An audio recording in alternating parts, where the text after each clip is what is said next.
All right, talking Browns football with who else? The Browns great, our Browns analyst, Reggie Rucker. And, okay, we're 2 games in, getting ready for the big dress rehearsal week.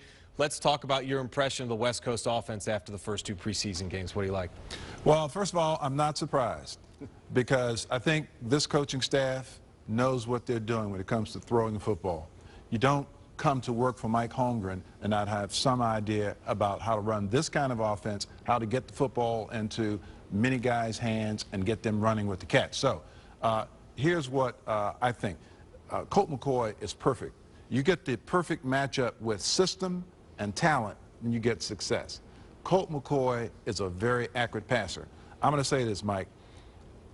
I would be very, very shocked, in fact, if for the season this guy doesn't pass at a 65 to 70% clip, okay?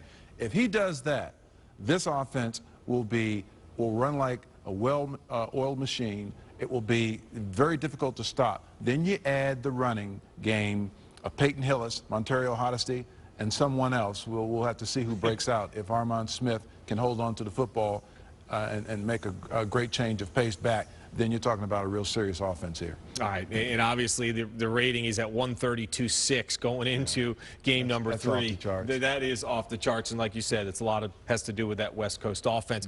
Talk about the young wide receiver in a position you played for a long, long time with a lot of success. Greg Little catches his first NFL touchdown in a meaningless preseason game, but nonetheless, this kid hasn't played for 2 years. But you liked what you saw when he came off the field, but you totally didn't agree with what you saw on the field. Right. I thought, you know, he made a great move, made a great catch. And here's what I think about that. When you make a catch for a touchdown as a wide receiver, the camera's on you. But you didn't do that alone because the other 10 players on the team had to execute most often perfectly in order for that ball to be delivered to you on time. Now, the thing that he did that was wrong, I felt, was taking that football and kicking it up in the stands. I think that you got to show some class. That's not a classy thing to do, in my opinion. I like doing something a little bit more creative and so forth. But he's young. We don't want to just go overboard with that. Here's a more important point. The coach, Pat Shurmur, he did the right thing. He went over, settled the young guy down, and told him, "Look, we drafted you in the 2nd round. We paid a lot for you. We expect a lot of you. This is part of your job. Act like you've been there before, and we don't want to see this again." I think that goes a long way in telling me just how Pat Shurmur is going to run this football team. But also what you said in a big compliment to Coach Shurmur is you saw a lot of your old coach in him with that move there. I really did. When I say I saw a lot of Sam Rutigliano in him, that means I saw a guy who came in under the radar screen. No one's expecting a lot from him. Shows a lot of knowledge about how to throw the ball, as evidenced by what we've seen in 2 weeks. And then to nip that thing in the bud with Greg Little, to just very quietly go to him, hardly quietly because the cameras are going to be on you. But to go to that kid and say, "Look, you know, this is how we want to do this.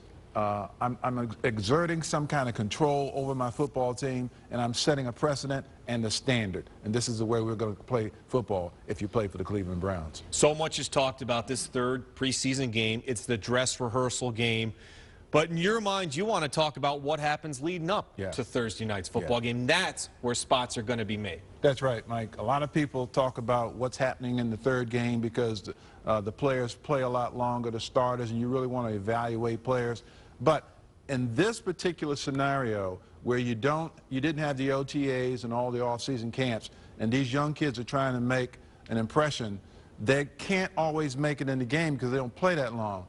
They have to do it in practice. So this week is a very important week for a lot of these youngsters to make an impression on this coach to get them more playing time in the game against the Philadelphia Eagles. And we talked about this 3 weeks ago. There are going to be a lot of good guys left off of football teams around the NFL because of the fact that a lot of OTAs didn't happen, the fact that the lockout happened. There's going to be a lot of good players left out there regardless because you haven't had a chance to see as many guys as you normally would or get the time to look at them. No, you're absolutely right. The thing that I believe in is that the Cleveland Browns have been somewhat reluctant to move in a direction in which they're bringing in a lot of other teams' players.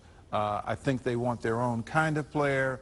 The players that are in camp, even though they might not always have the level of ability that some of the other players have, they are the players that the Cleveland Browns brought in here, so there's something in them that they see that they like.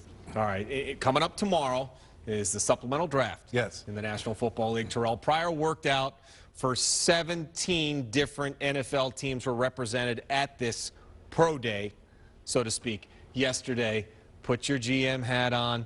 What do you see? You're the Browns GM. You take this guy if you get the chance to get him? Yeah. First of all, I want to tell you this. As far as Terrell Pryor is concerned, I want him on my football team. 6'6", 235 or 240, running 4.35, even if he's running 4.4. We don't have an athlete like that. This game is about mismatches, getting players with extraordinary physical gift on another player that he can dominate. Now, where do you play him? Here's the thing that I like about Terrell Pryor, and he said it. He said, I'd like to play quarterback, but if I can't play quarterback, I just want to help the football team win. I'll take that attitude. I'll take that attitude, and if I got a chance, I'll take this athlete. And here's the deal with the supplemental draft. Whatever pick you used on that player, you have to give up in next April's draft. We have 2 number ones. If I have to take a number 1 on Terrell Pryor, I think I'd take it. I think he's every bit worthy of a number 1 pick. Is he a quarterback in the National Football League? Is he a slot guy? Where do you see him? Where would you use him? Yeah, I think he's a football player, and I think he can be a great football player. I think the Cleveland Browns have to determine where they want to use him. And, you know, he might think that he's a quarterback. He might get to this level and start catching passes from Colt McCoy that suggest to him, wow, this isn't bad either.